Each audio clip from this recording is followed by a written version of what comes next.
need a space, we need a mic. You know the vibes, you know the vibes. Camera, action, lights. We do what we do, we say what we like. It's the FFE. It's the FFE. It's the FFE. It's the FFE.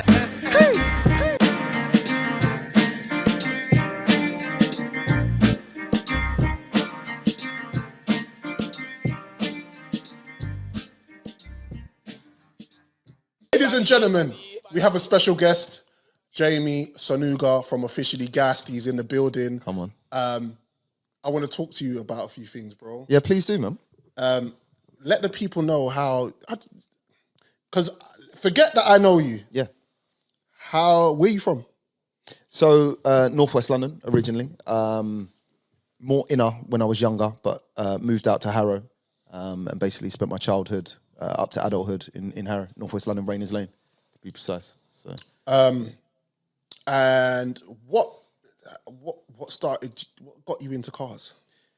do you know what? I knew you was going to ask me this, innit?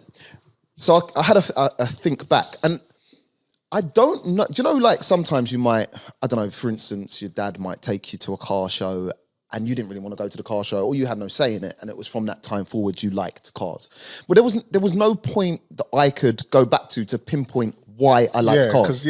Because that never shone true when I knew you as a kid. Okay, that's interesting. I never, because you was always coming into the studio with us to listen to music. Yeah, so obviously, and we have such a, our age difference is quite large. So yeah. Obviously, we're not going to be in the same circles. Yeah, of course, bro. So why I'm asking you that is where did you pick that up from? Okay, cool. So one of the only places I can really think back to was, I think at Christmas, I might have been around the ages of 8, 7 maybe. I received a couple of books or a few books of cars. It's mad now because receiving books as Christmas presents is so far-fetched now. You don't like... For a young kid to even want to, look into a book. But I remember receiving some books, one of which was the Encyclopedia of Cars. And at the time, that's all your supercars. It's everything from your American muscle cars to your supercars to even your everyday runarounds at the time, a Vauxhall Astra, your Ford Fiestas or whatever the hell. And I remember looking through that book and just kind of, I've always been like that kind of person that is like, all right, cool, so when I get my first car, I'm going to have, for instance, this Ford Fiesta, and it had all the car's stats, like 0 to 60, and I might do 0 to 60 in 10 seconds, but, me naively thinking, 5 years I have my license and getting a sick job. Yeah, I'll probably have the Ferrari. So I'll be doing 0 to 60 back then, Ferrari, 0 to 60 was like This is what's going on in your mind? Yeah, but you daydream as a kid, innit? You daydream, you play out things that just so unrealistic, but you dream, you just... And that's what I used to do. I used to look into these books, and I used to read, and I studied the books, and on top of that, then it become a thing like good friends who live very close, like we'd be outside playing. That's a thing that young kids don't do anymore, innit? Like outside playing. Yeah. And it's a myth. Yeah, trust me. And I remember playing a game of who can name the car and model, like quickest as the car's driving down the road. Like you see a car, that's a Renault Megane, or that's a Red, like you know what I mean, and that kind of made us kind of push to know all the cars and this is so silly. Again, when you're young, or when I was young, we used to live on a crescent, right? Yeah. So I used to live in a block of flats, but there was a crescent that kind of ran behind the back, and we didn't really play far from the crescent. So anytime like a crazy car or like a Porsche or a Ferrari or something, like, bro, if that come like onto the road, which is so unheard of, because financing cars left, right and centre wasn't really a thing 20, 30 years ago or whatever, so when it would come on, it was all the more special. And I remember doing something so stupid when I was young, bro. I must have been about 9. And I saw a Ferrari. A Ferrari had pulled up outside the shops. Bro, I got down and I kissed it. I kissed the Ferrari to say I've kissed. I wanted that connection. And I look back on it and think, what the hell were you doing? Yeah. Because I used to kiss catalogs with the women in there. Yeah. Oh, yeah. I done that too. Okay, cool. Yeah, I've done that too. Don't get me wrong. I didn't neglect that. I Yeah. respect it. Come on, the bras and all that. Bras. You know Littlewood's catalogue? Oh yeah. Remember Littlewood's catalogue, bruv? Bro, And it always used to be in the toilet too. Yeah. bro, don't touch me when you say I used to kiss women in catalogs and it was called Little Woods. Don't do that. I missed that one, innit? Don't do that. That was perfect. Don't do that. Please, I beg. Sorry to interject, Jay. No, Sorry, it's fine. Jamie. It's fine. You know, but yeah, man, growing up from then, I went through different stages of it become anything motorized, and I do remember like going back to car meets and things like that. I do remember something I hold dearly to my heart. My mum actually took me to my first car meet. It wasn't her idea, but she was all for it. Like you know what I mean. And I was like 10. Yeah. Like my mum and dad split up when I was young. My dad was still about. Yeah. But I was thinking about this earlier too. Like my dad was about, but I had such a good relationship, or I'd grown up around my mum. I only felt comfortable around my mum. So when dad come around, it was an event. It was, I'll try and be as good as I could. Do you know what I mean? So as opposed to ask my dad, because I was so comfy with my mum, I said, Mum, can we go? Like, you know what I mean? She took me. And we had a great time. And I remember we like, at the time, so do you remember the Mercedes A-Class? Mercedes A-Class. A bit like a smart car shape. What year? Do you remember the first one? The Mercedes A-Class? Oh, fucking hell, yeah. You know what a Mercedes A-Class is? Yeah, I know it changed completely now, but people who are caries or car nuts, whatever, will know what I'm talking about. But when the first Mercedes A-Class come out, and in fact, the first Ford Focus. You remember the Ford Focus? I had a Ford Fiesta. So we're talking 1998. Yes, okay. We're talking 1998. So I would have been 10. Right. So I'm 34 now.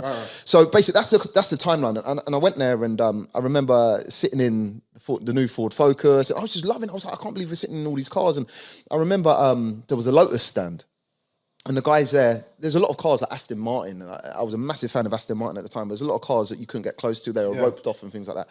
But the guys at Lotus allowed me to sit in one of the cars. I was like, oh my God. It just blew my mind. And I feel from there, that was definitely one of the sparks that ignited the love for cars. And then it was remote control cars and things like that. And as I said, I had a good amount of friends on the roads there. And, you know, we would get remote control cars. The next one would get a better one and a faster one. And we moved on to petrol remote control cars. And from there went to petrol scooters, and then it was onto mopeds, and then kind of it just blossomed from there. Jesus. So, but honestly, like throughout from as long as I can remember, cars have always, or things that are motorized have always, not to mention when I left school, I went into an apprenticeship straight out of school into HGV mechanics. Right, that's right. Because you started your job as a mechanic. That's right. Yeah. So as a mechanic now, you're working on different cars, trucks. I'm HGV mechanic. You're working on trucks. I was a diesel mechanic. Yeah, I was a diesel mechanic. Yeah. Oh shit. Yeah. Okay, so then what's bigger engines? Different diesels. Right. Diesels, okay. Cool. Yeah, as opposed to petrol. So from there, when you're working on these, are you thinking, okay, cool, what's leading on to cars? What's leading on to? Okay, cool. I want to start looking at. All right, cool. So I'll tell you like one of the things that made me get into the modified cars, right? So at the age of I would have been about 15 at the time before I had went into my apprenticeship. And getting to the age now where some of the elders that would kind of entertain you as an associate might be 17, 18. So they're into cars now. Yeah. And I remember there's a petrol station across the road from my house, right? And I remember chilling with my boys who are of a similar age, and then seeing the olders, they all pull up in their modified Novas and Vauxhall Corsas and things like that. And they're all like bubbling. It might be quite late, like 10 o'clock now, and more time I'm kind of gonna go home, whatever. Yeah. Them man are all hype, blazing their music, bass boxes in the back. Yeah. And they're like, we're going to a car meet. You know what I mean? And they're all hyped, and there's a few of them, they zing off and everybody's ragging it, and we're just sitting there like, rah. That's sick. It's a world, right? Yeah, it's a world. So I'm like, bro, when we get to that age, it will be sick. And a couple of times they let us ride along. So that was sick. Going to car meets, like Ace Caf. Like if you're from Northwest London. I used to go there a lot. Bro, that's what I was brought up on. Like Ace Caf. Bro, what was you doing there, bro? Bro, but those car meets, bro. Bro, and they used to get crazy back in the day. There was big, they were actual events, man. What was a car meet that used to happen in Alberton? Ace Calf's the closest to Is that the one? They used to race up and down on the bridge, under the bridge. Yeah, Ace Calf, Stonebridge. Stonebridge. Don't talk to me. Yeah. I wasn't. I was talking to Jamie. But that's massive, and it's still a thing. It's not as big now because they put loads of they've tried as much as possible to stop cars speeding outside and doing a madness because the CAF needs to operate. Not forced, but it's been threatened with being shut down many times. Cool. So no, shout out to them. But some of my earliest memories of car meets were at Ace Calf and them getting crazy and just being there, seeing the madness that cars can do, right? But it kind of skipped going straight to cars. Yeah. I went to mopeds first because there was also olders in the ends busting wheelies on mopeds, and we was like, shit, as soon as we're 16, we can get a moped, we can't get a car. So that was just the step. Of course, yeah. So we went through that step, and I guess that is a little bit of why I started, or why I got involved with modifications, because it would be like tuning your moped. I know that sounds a bit mad, but like we'd get bore kits. So they were 50cc, we'd bore them out to 70s. Exhausts, like I think instead of ECUs on those, I think they had things called CDIs, and you can get them chipped and things like that, take the restrictors out. All these little things to just go fast, innit? And then it's about speed. So let me ask you this. I'm not a car Donny. Yeah. I know about getting in my car, turning on the engine and getting from A to B. Yeah, for sure. When you're talking about modification, you're talking about the engine and tweaking. And yeah, for sure. Where do you even start buying this stuff? Oh, there's so many different angles you can come from, because, and this is the thing, when it comes to modifications, if you're talking about cars is a massive umbrella. There's so many different niches within it. So modification, because you got people who are stance kind of guys. So stance is kind of what it sounds like. They prefer their car to be stanced in a certain way and look a certain way. A bit like your Max Power. You remember Max Power? Right. You know, like, for instance, body kits. It's not so much big body kits nowadays, but for instance, they might care more so about the wheels. They might get air suspension, lower it down, the paintwork, the interior, make sure everything's 10-10. Don't really care about speed, right? So modifications, I mean, is a vast kind of word to you. But anyway, in my game, more so. I don't know shit. Don't get me wrong. And there's people who like their car to look nice and go fast. There's people who just like their car to go fast. Most people are a little bit of mix of both, right? And I am too. But if we're talking about speed, like where would be the first place to start to make your car go faster? I mean, generally, most cars nowadays are turboed in some way, shape or form. It's quite rare nowadays. What new cars? Yeah. I would say last 10 years or so, it's just a very efficient way of getting power out of a smaller engine is to turbo it. So a lot of newer cars are turboed. There's a lot of cars that are still naturally aspirated, meaning there's no turbo, no supercharger or anything like that. But they're harder to get power out of easy. So let's just go on a turbo car. So most turbo cars are made, or most cars, stock production cars, are made to meet emission laws and a vast amount of... of different owners, if that makes sense too. Okay. And to be able to run in very hot conditions, in hot countries, cold conditions in cold. So basically it's got to be a jack of all trades. And sometimes by doing that and trying to make the car be able to do all of that, it can limit the power output of the cars. And emissions especially, like, you know what I mean? So one thing you can do straight away is an ECU remap, which basically would be, for a lot of people, or a lot of tuners, or a lot of kind of ECU remap places, is simply through the OBD port, which is the onboard diagnostics port. Oh shit, what's that? Yeah, so basically, if you imagine your computer, your entry to your car's computer. Yep. Yeah, so you'd have a plug and you could plug into your car. Right. So you go there, you download a file off the car, maybe that's the shit they do when you take it to get serviced and that. They would do that perhaps to look at fault codes. Right. And to see so if something... a different thing. But they would use the same socket. Okay. Yeah, but they wouldn't... Same hole, just different. Yeah, same hole. Whoa. Same hole. You can't get it wrong. Yeah. Whoa, man. Jesus Christ. Okay. So, the easiest way to extract power out of any car, any turbo car, or supercharged car, or diesels are great too. Right. Petrol or diesel, because they both can be supercharged or turboed, is for a stage 1 ECU remap, which generally costs about between £300 to about £1,000, depending. And that, I would suggest to anyone with a turbo car to go and do it, because what they're going to do, unbelievably, and this ain't me chatting waff, this is me being in the game and fully knowing. Bro, we don't know shit. Yeah. They're going to extract more power out of your car. Generally, depending, I would probably say 30 to 50 brake horsepower, generally on most cars. It can be 20 to 70 brake horsepower. It depends, right? Right. But what you're going to find also is your fuel economy is also going to get better, which sounds crazy. Because I was faster? going to ask you that. Yeah. Isn't that tearing your petrol or your diesel? It's No, not tearing it not up. on a stage one generally. Right. Generally, because remember me telling you it has to meet this, it has to meet that. Right. They just fuck all that off, bro. Okay. And they just aim it for performance and economy, which sounds mad together to use both of those words. Where you start to lose economy is when you go further than that, because now you're trying to focus on all out speed. The rest don't really matter. So now they'll be dumping a ton more fuel into your cylinders to get that more efficient burn up the PSI, the turbo, etc. And that's when you start to lose fuel economy. But a general kind of rule would be a stage one, best bang for buck modification wise. Yeah. You're always going to see the best returns of a stage one ECU remap, which I would suggest anyone to do, even yourselves if you've got turbo cars. So out of everything you just said there, I think I'll speak on behalf of everybody. Yeah. My next question would be, when you're playing Mario Kart, which is your favorite character? Mario Kart, do you know what? For me, it's got to be Mario. Come on, man. I'm not no Luigi, Don. I'm trying to run the show, bro. I think I was always Toad. Toad. Really? Yeah, Toad is a Donny. Yeah, he was a G. He was quite quick in it, and agile, innit? Shelling. You got to be. You got When you to double tap that you get that little skid action and get a little extra little boost. You might have shown your age now. Bro, Was it on Mario N64? Yeah. Come on. Bruv, That was the all of first them. 4-player one, didn't it? All of them, bro. Yeah, Mario come on. Kart would never Mario Kart's die, still bro. a vibe, man. All right. So what about because cars are almost like, especially in movies, cars have a personality.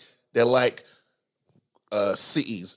You know, a movie when it's in New York is almost like a character in a film, right? So like in regards to like cars, like what, we've had some sick, from Knight Rider, like we've had things, Fast and Furious, the Italian Job, it goes on and on, the DeLorean in Back to the Future. Like in your mind, if you could pick one car from a movie to have in your garage, whether you drive it or not is up to you, but one car from a movie that you can have in your garage right now, what car would it be? Do that to me. No one's ever asked me that question. Bro, this is why I'm here. This is Fast Food Podcast. That's a really This is good why one. I'm here, bro. We in the building. That's mad. And you know what? I don't think I've ever thought amazingly deep about that one, but I know that my car kind of cultured people will definitely be upset if I don't refer to a movie called The Fast and Furious, which I'm pretty sure you guys know, which put a lot of car modifications on the map, kind of put car on all the modified scene, especially the first 1 and 2 and 3. The first Tokyo 3. Drift, man. It's Tokyo No, Drift. but the That's number first, three. no, but That's number 3. Yeah, but all Tokyo 3. Drift is number 3. Yeah, All 3. That Luda. put drifting on the map. Yeah, there, the drifting was you know? crazy in that. Yeah. But in Luda's one, they was modifying the There you cars go. crazy. There you it go. was that little button, it's Yeah. gone. Yeah.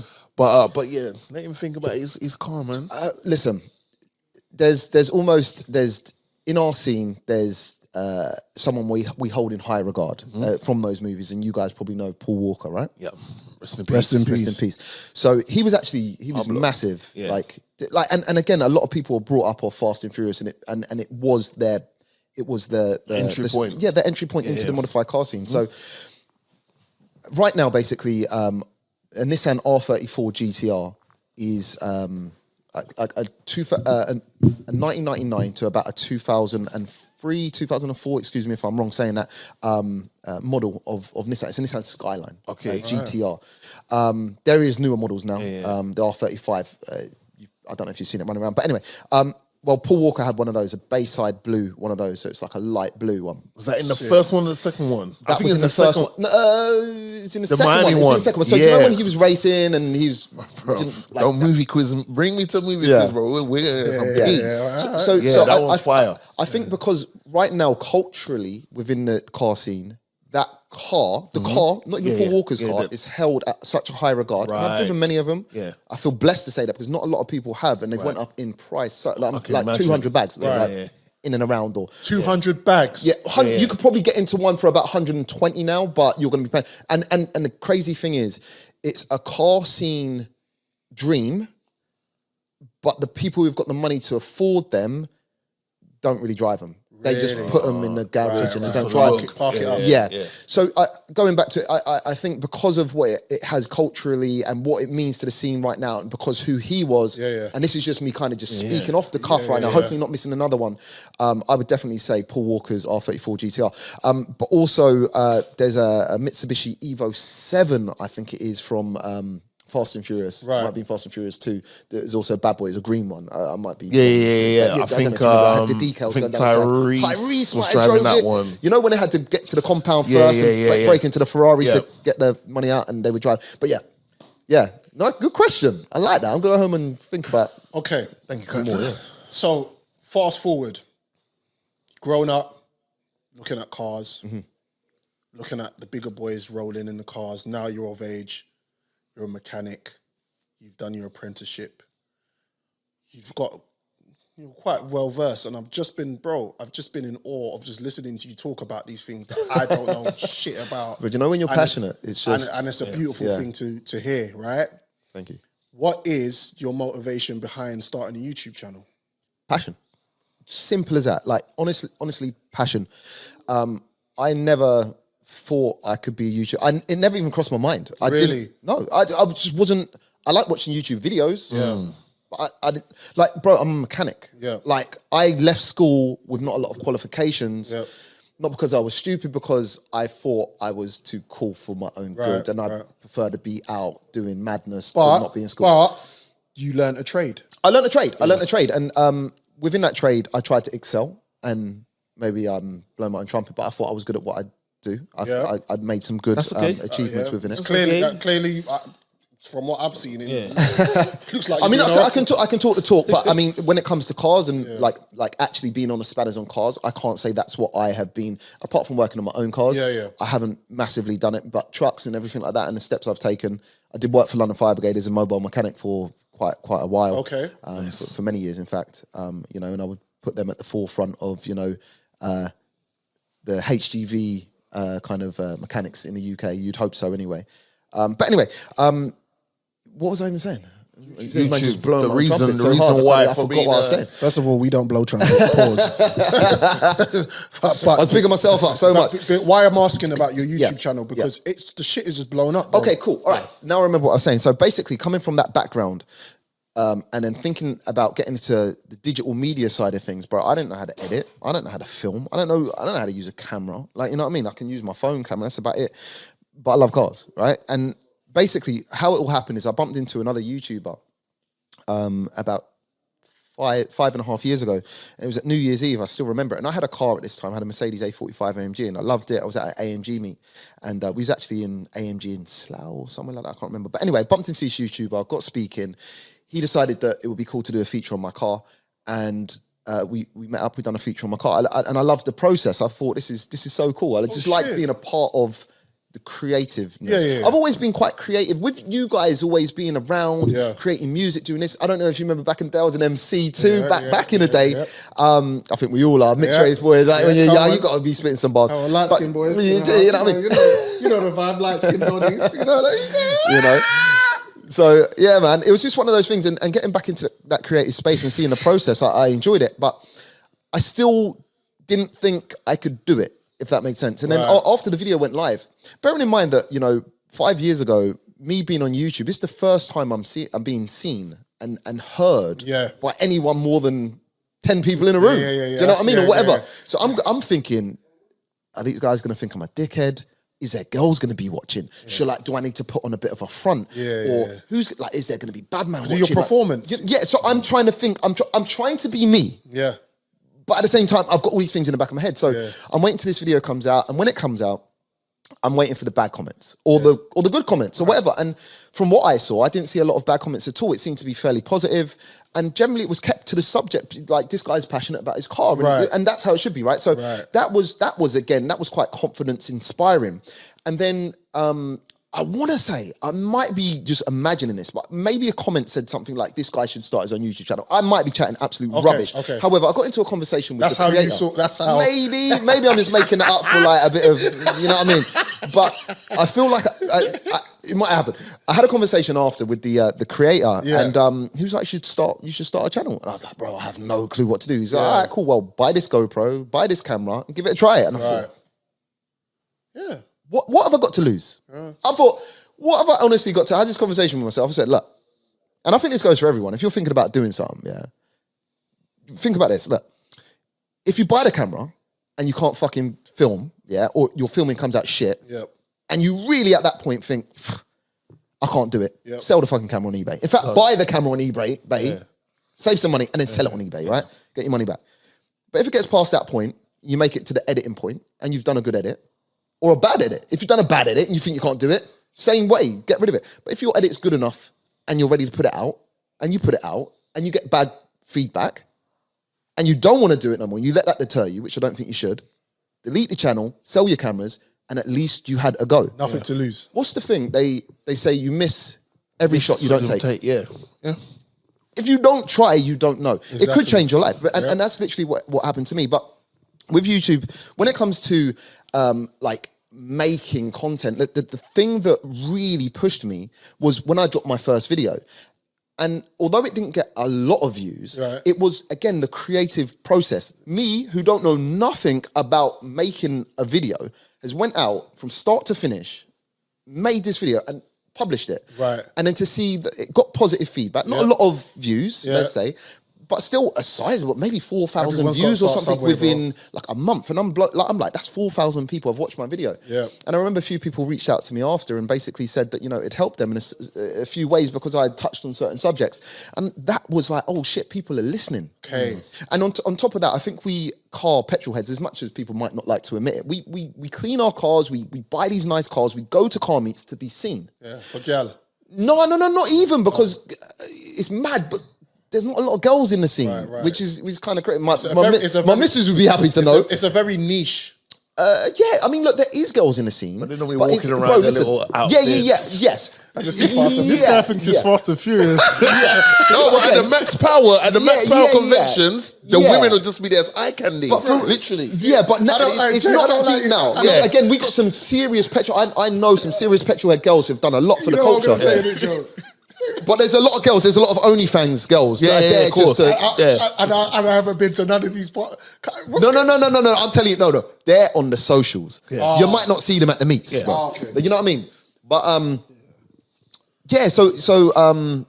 basically, for me, again, it was another way to show people what a cool car I had. Right. Do you know what I mean? Like, it's a bit weird. And these are the ones that I've done. I'm showing my car. People are enjoying the content, and I just, bro, that just pushed me to make video after video, and it got to the point where I remember my first paycheck. Like, and that one, because you got to meet a certain criteria before you can start getting paid. I don't know if it's changed, but at the time I think it was 4,000 watch hours, 1,000 subs before you can be kind of monetized, or you can be even looked at to be a partner, YouTube partner. And I remember I got monetized, and I didn't know what was going to come from it. And I remember at the time, I want to say it was like £230 come through or like into my account, and I was like, bro, I just made £230 doing what I love. And then I'm like, that's a car payment. Or that's the month's shopping. Yeah. Do you see what I'm saying? And I'm like, this is crazy. I don't know about now, but... Like, do you know what I mean? And then that obviously, that as a driver helps. But if you ain't got passion, foremost, you're never going to get nowhere. And that's what I see with you. That's what I see on the channel. By the way, I'm a subscriber. Thank you. By the way, I look at your content. Thank you, man. And that's what I see from you, that you are involved in this. You are integral to it. Oh, bro, it's my life. Yeah. Like my life, honestly. You are about that life. What I wanted to ask you, right, is you had a competition Yes. not too long ago where it was a Porsche 911. Oh, bro, I'm glad you asked me about this. Yeah, my 911, Your 911. Like, why didn't you just rig it for me to just... Do you know how many men asked me that, bro? Bro, do you know how peak it was? That's mad. When I saw the whip, I was like, Yeah. yo. I pay extra 20 to... Yeah. Let me just... Should we put some context on it, right? So basically, I don't know if we got different audiences, right? So in the car scene, and you probably see it a little bit on the mainstream now, But raffles is a big thing. I think Omaze is the biggest non kind of car one. They raffle houses and shit, basically. Like, you know what I mean? You always used to see after after which episode like Love Island or something. Omaze, yeah. You know, 50 grand and this beautiful car. Yeah. This £1 million yard house, in all for Wimbledon. just £3. Yeah. And you're like a mug, like shit. I got a couple of those. I got a couple of those to raffle. Well, that's it. And they do the same with cars, right? But and sneakers. So basically, I have previously worked with a really cool guy who's actually been on my podcast. He's got a really cool, intriguing story. He's kind of come from nothing and made something of himself. He has a raffle company, and long story short, he raffles cars. So it would be that £2.50 or £1 or £10 or whatever for a ticket you enter. And we raffled off my 911 Turbo S, and that was actually Your 911 Turbo. that was mine. Yeah. It was 1,300 brake horsepower just to also... I can see why it's salty, man. Yeah. I can see why it's a hard whip as well. Yeah. So I remember the guy that won it. What's his name? Oh yeah, we done a cash Spencer. alternative. So we done £100,000. His name Spencer? Not Spencer. I swear it was not. I forgot his name. His name is Jamie. Jamie. His name is Jamie. How did I forget that? Yeah, his name is Jamie. White Don. Yeah. Yeah. And he was like that. In the thumbnail picture. He had tracksuits on, didn't he? Yeah. He had tracksuits on. Excuse the pun. He was gas. Officially gas. He was gas. He was gas. There was some snags. There was some teething problems with that. This killed me. And you know what? This is the first time I've been able to speak publicly about it because, so my whole channel is based on being real. I'm glad. Honestly, it's story time. So my whole channel is based on being real, and I feel like my fans, my subscribers, they connect with me because I try to keep it 100% real. I don't try to be anyone I'm not on camera. If I've got emotions and they come out, I show them positive, like, you know what I mean? And I keep it cars, like, you know what I mean? Like, I try not to bring anything else into the channel. So there's always been, I feel like my followers, everyone holds me in a high regard, like, in that respect. And I've done raffles before. I've done a raffle before. I had a Audi RS5 with the same company that we got rid of. And it's quite interesting because that was the first time he had ever done a car that had, this is the RS5, right? A car that had hype surrounding it. And what we found is his server wasn't man enough to basically hold the traffic, right? And historically, and what happens with raffles is no one wants to win a car next week. They want to win it today and they want to win it now. So on the last day of the raffle, in fact, probably the last hour, everyone wants to win it. Like, you know what I mean? So there's like a mass rush to the website. So on that raffle, the RS5, we got to about 15 minutes before and his site crashed. But the car had already hit target, like, of how much we wanted to make sales-wise, right? So, fuck it. It don't matter. It's good. It is what it is. It crashed, but it is what it is. You know, someone still won the car. So after that, he... and that was about 2 years prior. So he had always been on to me saying, Jay, when you're going to get rid of that Turbo S, let me know. And, you know, we're patting it. My servers are all right. This, that, boom, boom, boom, boom. So I was like, all right, cool, boom, boom. So this time come around, obviously he's patented it. And we also thought we'd implement a few other things to make sure that it went smoothly based on what some other bigger raffle sites are doing. One of which was a text message that goes out. So, for instance, to drive the extra traffic to the site to hopefully get the thing to sell out or to meet target or to, you know, just boost sales. They send out a text message basically saying, you know, this is going down. You know, and generally they can only, you can only send out a text message to your database of people who have previously used the site, right? Your contact list. So anyway, that was something I was on to him. I was like, bro, you've got to get, it's not something he'd implemented before. He's like, usually does emails. I was like, bro, you've got to get this popping for this raffle because I just want to make sure everyone knows it's ending. Don't forget. Long story short, gets down to the day, and in true fashion, I think it was about 50% sold prior to the day. But on the day, you're seeing ticket sales picking up, and it's going really well. So I go and check him. It was a long day. He lives in Halifax, about 5 hours drive. We're doing promo on the car all day. Spent loads on actual promo going out like to the wider public because obviously I've got a platform that can only go so far. So anyway, it gets to about 4 hours before, right? And the last thing he needed to set up was the text messaging service. and the text messaging service, I thought he knew a little bit more about, because he had said to me that he had it patterned prior to that day, although it was new. But it was still very new to him. So he was trying to work it out. And we thought, admittedly, I was sat next to him, we thought he worked it out. So basically, he had to call up some tech support quickly just to ask some questions. And then basically, long story short, he has 37,000 contacts, or 35. Jesus. But he's been doing it a long time, right? So his server's good now. So we don't have to worry about that. He's got the biggest server available, if that makes sense. And the time, so basically what we were going to do is make sure the texts went out 2 hours prior to allow people to, because not everyone answers their phone straight away and looks at it. Some people do, the majority probably do, but some people might miss it half an hour. Oh, there's do you know what I mean? So you want it to go out there. So anyway, so he can schedule it, a bit like putting out a YouTube video, you can schedule it. So we scheduled it for 7 o'clock, went out to eat, So we went to, what's that? The Caribbean mainstream one, the rum? Turtle Bay. Turtle Bay. Yeah. You should We went out to Turtle Bay, And me, it wasn't that night. And we, like, literally, I'm watching ticket sales, refreshing. Anyway, 7 o'clock's coming up now, And tickets are moving. Like, there was a target. It had to hit 85%, otherwise it was going to get rolled over. Right. And that's what a lot of people fail to look into to read the writing at the bottom. You know what I mean? But it's ways, understood. Anyway, so 7 o'clock comes, and I'm refreshing. Every time I'm refreshing, I'm watching like ticket sales jump by 100, whatever. And 7 o'clock comes, 1 minute after, I refresh, and I couldn't get onto the site, And I'm like, here we go. But because it had happened before, straight away, like Anton, the guy who runs the thing, was sitting across the table from me, I turn it and I go, I can't get onto the site. What's going on, Anton? And his face kind of dropped. And when his face dropped, I knew the thing. There was a shake. I knew something weren't right, Anyway, he was like, cool, I got 24 hours. Last time he didn't have support. And basically going back to when it crashed, he tried to call his guy. The guy was asleep. So it was a small scale operation. Do you know what I mean? So now he's got 24 hours, blah, blah, blah, blah. So we called up.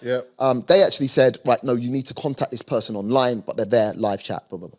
So he's done it. He's got on there, and I'm thinking, all right, cool, 5 minutes, whatever. I ain't even going to make an announcement right there. I'm just going to let people just not be able to get on the site. Anyway, so he's speaking to the guy. The guy's like, yeah, no problem. Just looking into it. 15 minutes has went now, because bro, I'm sweating. Like these are 15 minutes, 15 expensive minutes.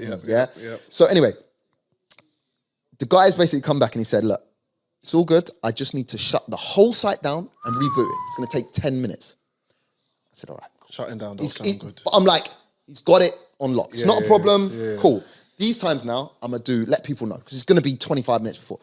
So I'm at Turtle Bay. I'm like, yo. And here's me thinking, so my mindset is, it's just too much influx again, right? Here's me, I'm like, you guys have crashed the site. You've all tried to go on there, boom, boom, boom. We'd be up in like 10 minutes. More gas. Yeah, just gassed it, because this is what I thought's going on. Kind of is what's going on. But anyway, long story short, bro, the site ain't coming back online. Then we get a message from the guy. So I'm like, Anton, bro, like, and the guy's come back and he's like, I can't work out what's happened. Like, he's like, just leave it with me. I can't and I'm thinking, bro, like, I'm sweating now. Like, you know what I mean? Time's going, like, this is like, bro, we're like probably 40 minutes in, and that 40 minutes is like, bro, like 15 bags, plus 20 bags even, like, you know what I mean? Maybe even more.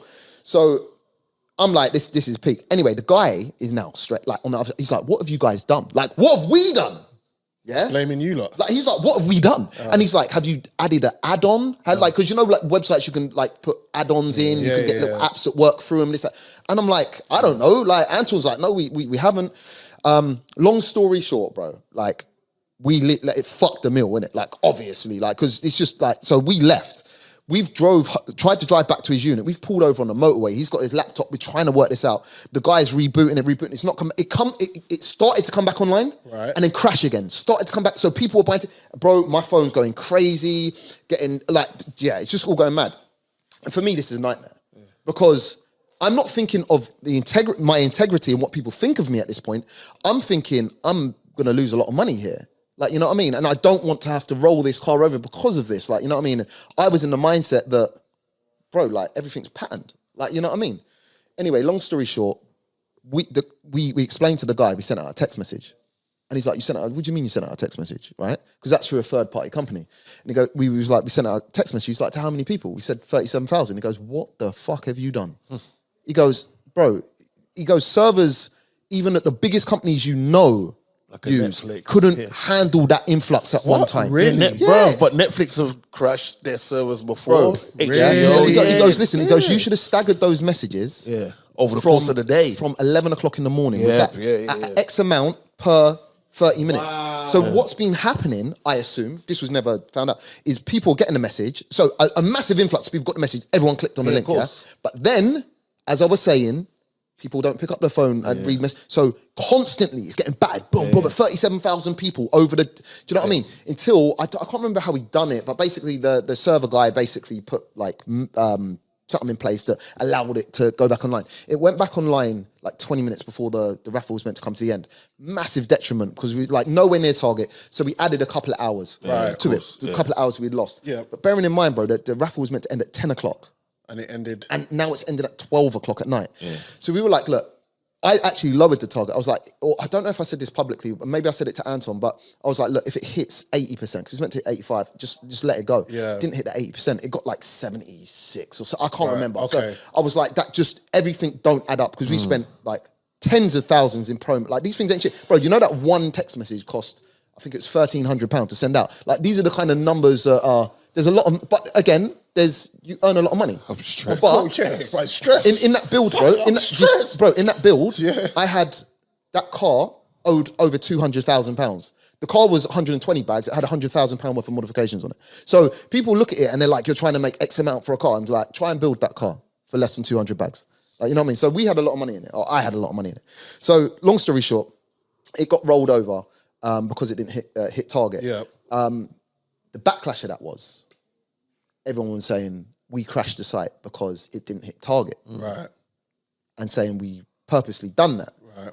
And people going off, this, that, the other, blah, blah, blah, blah. Which was naturally going to happen. Which is naturally, listen, and the problem is, look, as a paying customer, people have got their right to to say these kind of things, because I know how it can look. Yeah. But if people really deep it, bro, it was meant to hit 85% and it said it. Yeah. It hit 85, so why are we going to make up some fake crash hit the your site target. thing for all of it? And the mad thing is, like, why would we stop ticket sales? Like, we would just let them go. I don't know. Anyway. But Jay, people don't want to hear that shit. Yeah, of course. And everyone loves a good conspiracy. And do you know what? Like, in the time, if there's, like, it's probably like any scene or any niche. If there's a little bit of gossip, you know, everyone loves it. So it was the story of the day. Yeah. And on to the next day. And I jumped on my live and just spoke to Anton, because bare people going off, and it kind of kicked off a little bit. And it was the first time that my channel or myself, my integrity was questioned. Yeah. Like, you know, and I hated it, and it really killed me. But I've got a little bit of an exclusive now. So after that, I kind of left it, because these things are best to be left, because you don't want to give them too much. You don't want to breathe life into something that shouldn't. Like, you know what I mean? It's a negative. That, again, like, what I will say is, we changed someone's life. Like this, someone still did win the Porsche. It was just 5 days later. He didn't decide to take the Porsche. We gave him £100,000 instead. That's £100,000. Like, you know what I mean? That's life-changing money.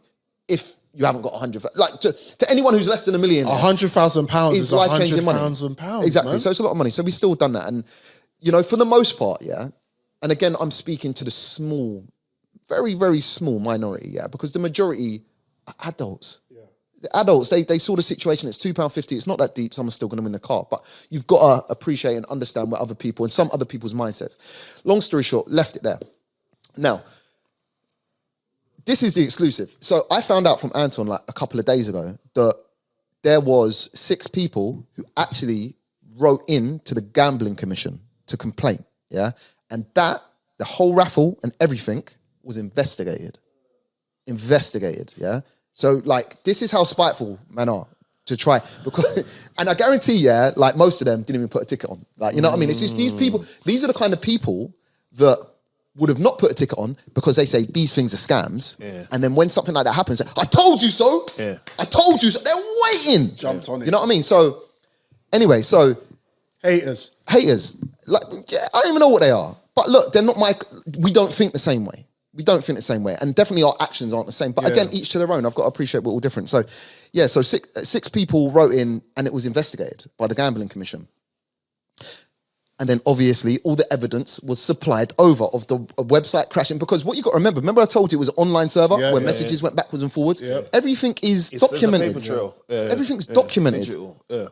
The fucking site crashed. So it went over to them. They come back and said, sorry, we apologise. We've taken no further action. Yep. And that's just for a few people who wanted to know a little bit deeper. Yeah. Like, you know, and again, I don't like to breathe life into this. And the reason I kind of gave it that big run up when you asked about it, and I'm sorry if I'm taking too long, is because I kind of just wanted people to know that, trust me when I say, like, I'm a legit, I have no need to lie. I have no need to, do you know what I mean?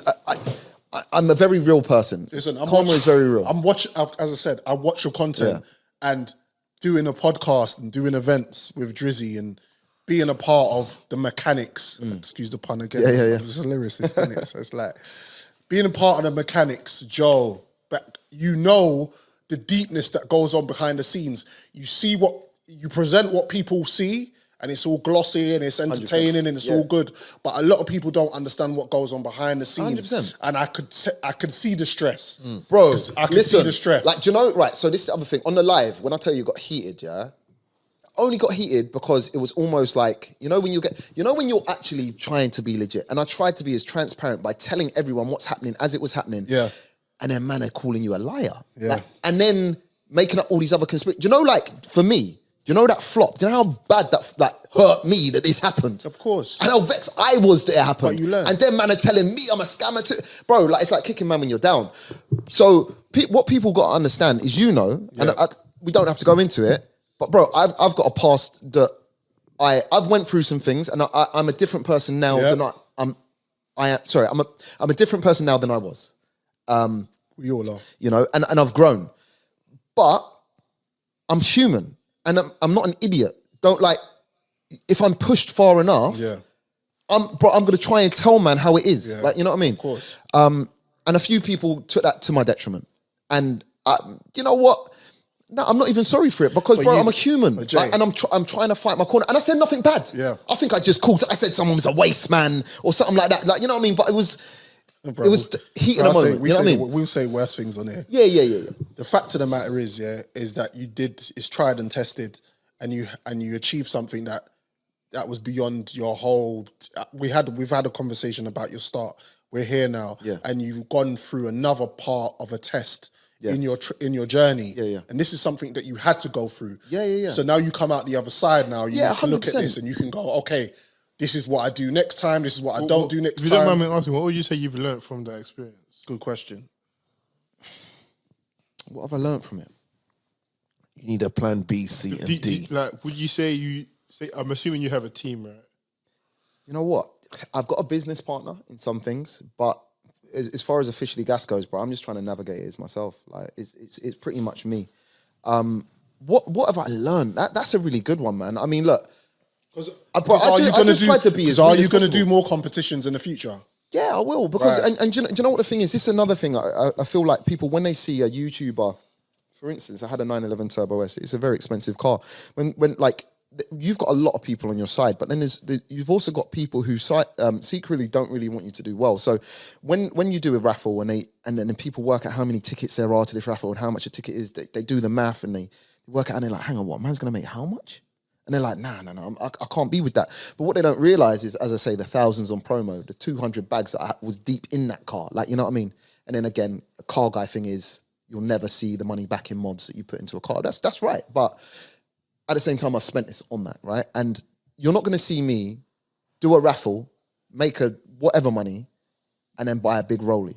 Bro, I'm going to buy a car for the channel to make more content on, to keep everyone entertained and dedicate my life to. It's not like I'm doing this, like, bro, like, I have a humble living. You're self-sufficient, bro. Yeah. And I love it. But some people don't see that. No. So, but again, like, it's a really good question because I feel like I should come back with something to that. Like, what have I learned? And I just think it's like, I need to perhaps just make sure everything is in place properly before I go through one of these things. Little test run as well. Yeah, man. Yeah. I mean, look, I was very trusting, but rightfully so, because the guy, Anton, man, I got love for him, man. He's a proper guy. Shout out to Anton. Yeah, shout out to Anton, man. Anton, that is tech. Yeah, but bro, do you know what the thing is? Do you know what the madness is? He's learning at the same time. Yeah. He didn't, again, like the last raffle we done was the biggest at the time. And this was the biggest of this time that he'd done. So again, it's a new level. And again, people might say, why are you so trusting? But I recognize good people and good energy. And I want them to win with me. I want them to grow. I want the promo off the back of him raffling my car to help him and his family. Yeah. Do you see what I'm saying? And that's just me. Like, you know what I mean? So would I give him another chance?